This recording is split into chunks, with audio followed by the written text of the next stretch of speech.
Content warning. Cursing. The dream. My name is Hannah, and we're interviewing in the 7 Bays changing room.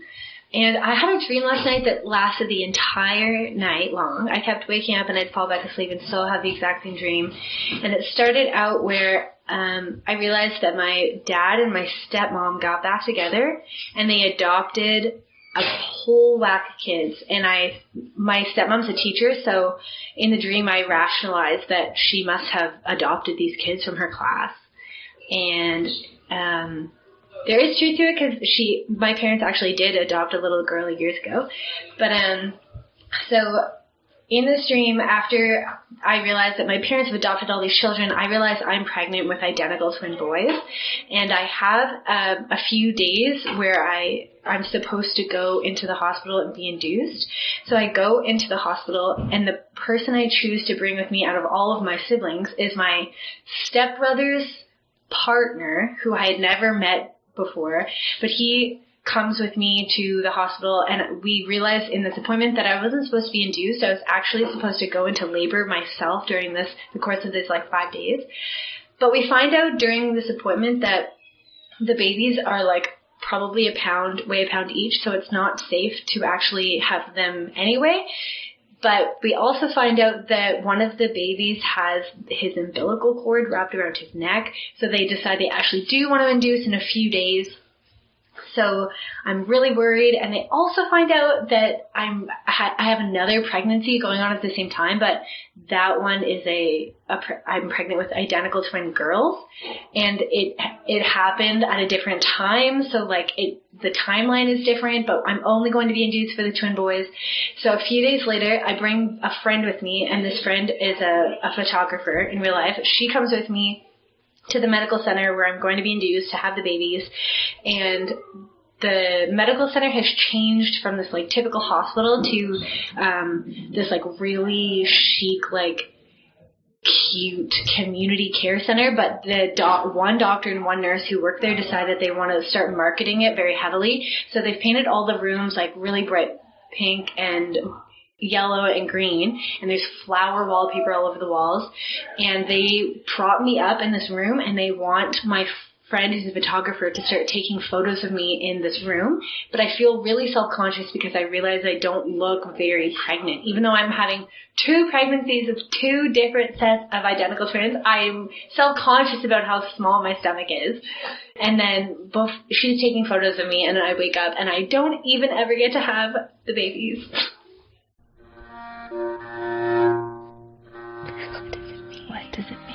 What does it mean?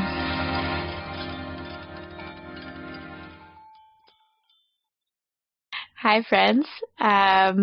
This is our first episode that we are hopefully fully successfully recording now that the pandemic quarantine has started.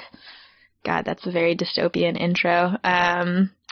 But up until now, they've been pre-recorded episodes, so I would just mention that before we get going. This is our attempt to record from a distance. So we've been having some technical difficulties figuring this out. Many interruptions. We'll see how this episode goes. Yeah. See if any bosses call. Yeah, or any mics. Or if any mics stop recording. Yeah. All manner of things could happen, really. So. Yeah. We'll see how far we get. Yeah.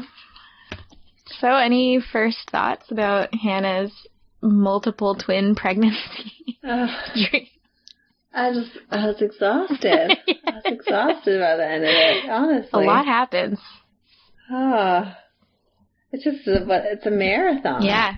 Yeah, I know. It's a marathon of logistical difficulty, and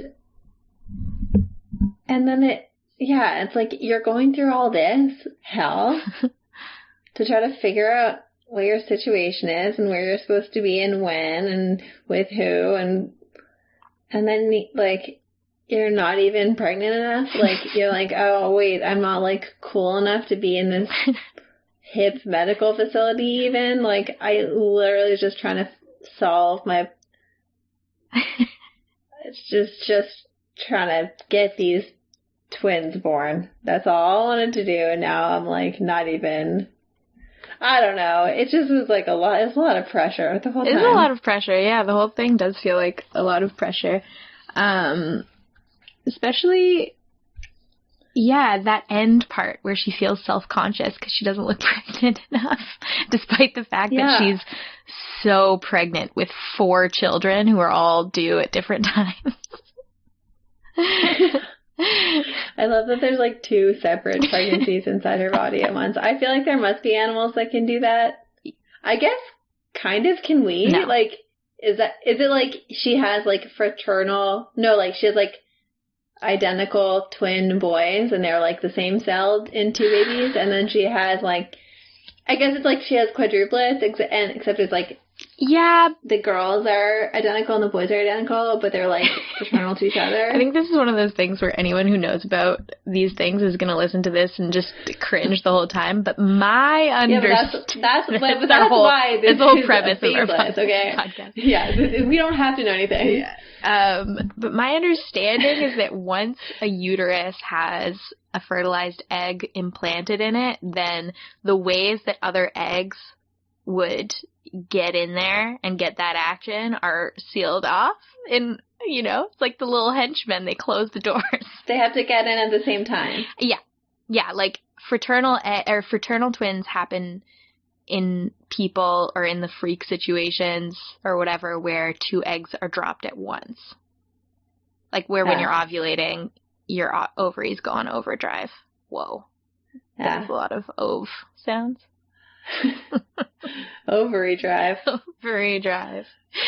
Which, incidentally, we, in our quarantine state right now, a project that we're doing is that we're tearing down this shack that's along the road on the property that we're living at, and it's right beside the mailboxes where all the neighbors come from far and wide to get their mail. And anyway, one of the neighbors who we met recently from a lawful distance, was a woman who was telling us about how she has twin girls, and that when she found out that she was pregnant with twins, she cried. Like in anticipation of all of the pain? Well, just like of the whole thing, just like having 2 babies at once. Oh God. But then she also talked about how, she's got just really, really stellar ovaries that are just working hard, so fertile. Yeah. Doing the most. Anyway. Yeah, I mean, I guess you gotta be like, I respect you guys for being so prolific. Zealous. But also, yeah, zealous organ. Yeah. But also, yeah, that would be challenging. This dream had so many children in it. Like, the excessive number of children that her dad and stepmom had, she's just I don't even know where, she must have brought them from school, because, that's a place where there's lots of kids. There's just, so many, I just picture them, teeming, just, their house is just a school, a school of fish, but it's, children, Yeah, okay, so what's that about? I mean, first off, what are pregnancy dreams generally? Because they happen, It's I've had a lot of weird pregnancy dreams. I've had friends describe pregnancy dreams to me where they give birth to dogs and stuff. Yeah, true. I mean, well, I don't know. I mean, on the one, okay, one thing I feel like would be, it's pregnancy is when you are gestating something, you're incubating something, something that is a potential thing that's not ready yet, is growing inside you, or you're waiting for it or whatever. Yeah. So it's one direction. I mean, the other thing is that, I think as female-bodied people, maybe you just sometimes your brain just kind of experiments with what that would feel like to grow a body inside yours, since it's something that's possible, Mhm. Yeah, I know. Yeah, it's 50-50. I feel like sometimes you dream about babies because you've just been around a baby and your body is just, like telling you, like, remember, you've got ovaries. Yeah. Like, what are you going to do about that? What are you going to do? Yeah. But yeah, I feel like more, I mean, my tendency would be more to interpret it like, I feel like the children, like, this whole dream to me is not really about becoming a parent. It's about, like, solving logistical problems. Right. Yeah. And I feel like because it's, like, a pregnancy, it's, like, the things that she's trying to solve are things that are close to her, like, kind of, like, important kind of personal things. Right. Yeah. Maybe, or that she cares about a lot, but that are just, like, stuff in her life, not, like, literal things to care for. Yeah. Animals? Animals? Like, did you just call infants animals? I mean, I guess that's what they are. Yeah. I don't know. I feel like it wasn't a dream because she was, like, thinking about actual children. Yeah. Yeah, it didn't, I mean, because you never get to the other side of it, which she actually says at the end was frustrating. Like, she would have liked to you never have had them. Yeah. Maybe it's just about the experience of just, like, working really hard for stuff and nothing ever really paying off, which I think is a pretty common experience. Yeah, and, like, feeling like an imposter even while you're doing it. Yeah. Like, the fact that she's there for this appointment that's then a photo shoot and realizes she's not good enough for the photo shoot is like, You really just want to birth those babies so you can be like, look, I had babies. Yeah. Like, here they are. Yeah. All 4 of them. Oh, God. But when they're just inside you and nobody can really tell. Man, that just makes me feel like we're talking about potential generally, like latent potential, and how frustrating it is to feel like you have, like, real things somewhere off in the future, but you don't actually have them yet, And then... Yeah. I don't know.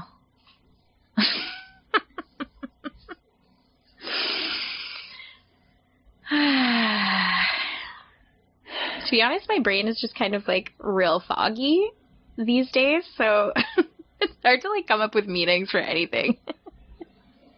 I don't really know how to parse anything for meaning.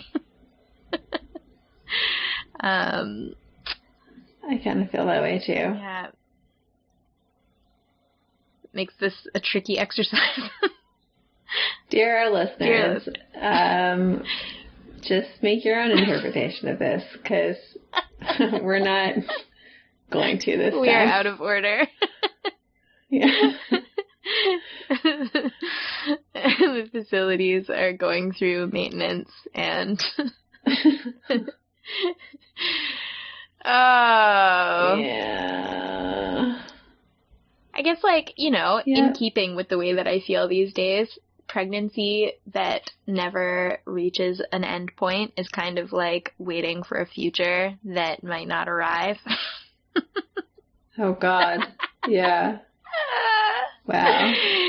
It's like you still have to go through all the tedium of whatever it is, like the small details of whatever's going on in day-to-day life while you wait for some event or like some event horizon that should be tipping over the edge, but it sort of just stays out of reach while you go through logistics. Yeah. My summary is how I feel right now. Just stuffed into the sausage casing of this dream. That's also a pretty good summary of this whole project to begin with, I guess. How I feel, stuffed into someone else's dream. Yeah, that's true. How about her own pregnancy and like imposter syndrome with her own pregnancy is like about knowing how to, like, if she has had an actual adopted sibling, mm-hmm. and, like, knows how to be a sibling to that person. Like, her parents know how to be parents to that person, even though they're not, like, biologically their child. Mm-hmm. And, like, the imposter syndrome of, like, that whole relationship or something. Like, they're, like, you can, like, do a thing and it's, like, in an unconventional way, or, like, your relationship to the thing is not typical, or, like, even if you, like, learn something, like, on your own instead of in school, or, like, that sort of shit. Mm-hmm. And then secretly she has the babies inside of her. Like, she is legitimately, like, knows how to... This is, like, such a unformed... I am operating at, like, 10% capacity for thinking right now. I swear, like, it's just going downhill. This episode is Not just getting going to be better. an offering to, like, be like, hey, people, if you're feeling mentally disorganized, look at us. We're far worse. You don't even know. Yeah. You're doing fine. It'll actually, you know what? We can't really string together thoughts at all. It might be... You know, the only way that I can imagine it being nice is to listen to this and be like, what the fuck? Like, I have so many better ideas about what this episode is, or what this dream is about. Yeah. Actually, you know what? That's a good opportunity for us to just say, if you have ideas, tell us. We'd love to hear them. We want to know what this dream is about, because we obviously are not capable right now of doing this job, and we would love it if you did it for us. Yeah, so maybe just send us a message. Yeah, you know, you could send it to us on Instagram. Tell us how dumb we are. Instagram, Baseless Dream Interpretation. We also have an email address for all of you old-fashioned email users. It is love, L-O-V-E, at baselessdreaminterpretation.com. Both of those routes, you know. Also Facebook, Baseless Dream Interpretation. Send us a message. Because maybe you have better ideas than we do about just anything. Yeah, just open-ended. Feedback on really anything at all. Yeah. We're open to critiques too. We have a second email address, actually, if you feel like telling us your criticisms. It is hate, H-A-T-E, at baselessdreaminterpretation.com. I promise that that's real. I don't promise that we'll look at it, but probably at some point we will. And, you know, if you want to tell us everything you don't like about us, you can send it there. Yeah, I don't know. I don't think I'd be checking that one. I feel like we've had this conversation before where I've been like, wouldn't you like to know what people's genuine, exactly honest what everyone thinks of thoughts you are? And you were like, no, why? And I was like, obviously I do. I think that I think I want that in the way that I think I want a lot of things, that when I actually encounter them, I don't want them. Well, it's just like it would be really hard to say no. If you could just read minds and know what everybody thinks of you, like, it would be hard to say no to that power. Yeah. And I think it's in the same way that people have trouble saying no, that they wouldn't like to go to the moon or whatever. Uh-huh. Yeah. Like, they don't actually want to go there. They just don't want to be the person that had the opportunity to and then didn't go. It's just all FOMO. They, like, might regret it forever. Yeah. Yeah. Just operating on FOMO. Okay. I mean, I'm trying to think if I have any last thoughts, anything interesting that I could say.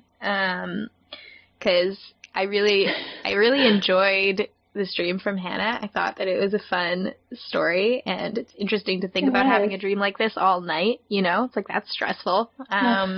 Yeah. It's so fun, so stressful.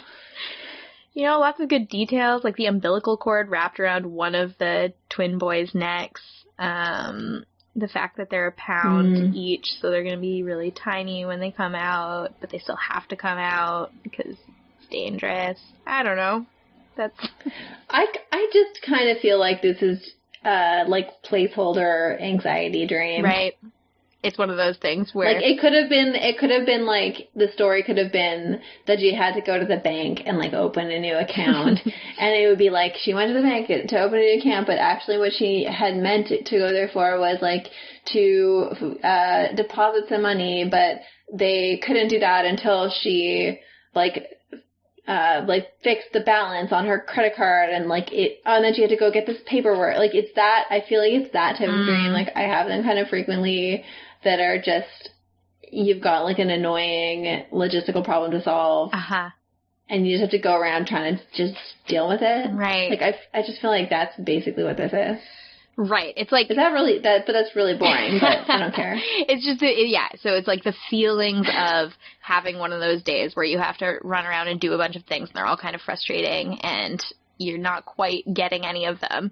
It's like that frequency of feeling, that like wave of feeling just mapped onto a weird dream scenario about being pregnant with multiple twins.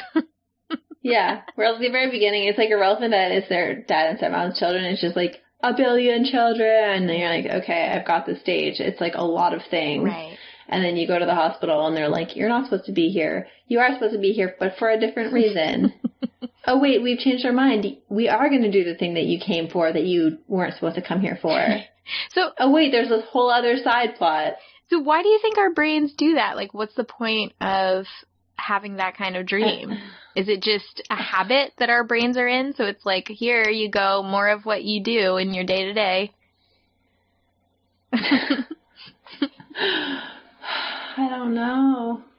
Is it like exposure therapy? Is it exposure therapy? Maybe. It's like, look, here, we'll wear you down in the way that you get worn down to the point of breaking, and just keep going at this pace so that you learn to take it. Just learn to just, like, relax into it. I don't think it works that way, though. I don't think it... No, it doesn't. It just makes you have, like, a restless sleep, and you get up feeling stressed. Yeah. And then you go back into your life that probably was the thing that made you stressed in the first place, a little bit more stressed than you were the day before. Yep.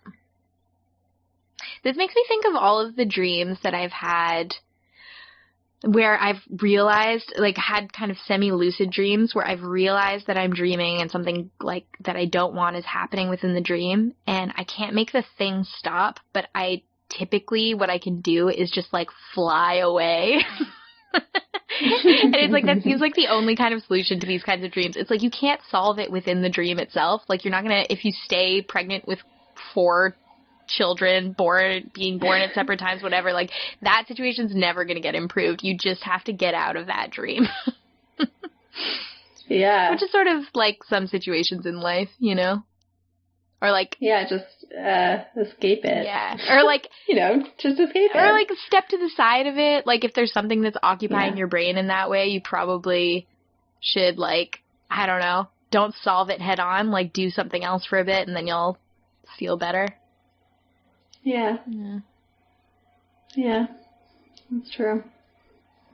So, Hannah, do something else for a bit other than carry your 2 sets of twins. Yeah. Just... I don't know. Just fly away. Yeah. None of us can fly away anywhere right now, though. We are grounded. Nice moral for a time where we're all literally trapped in our homes. Tiny lives. Well, on that note, till next time.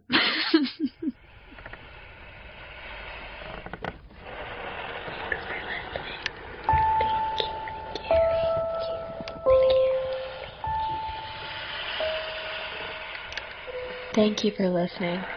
Help us keep making this by subscribing to and reviewing the podcast wherever you listen to it, and following and liking us on social media. If you love this, you can support us on Patreon.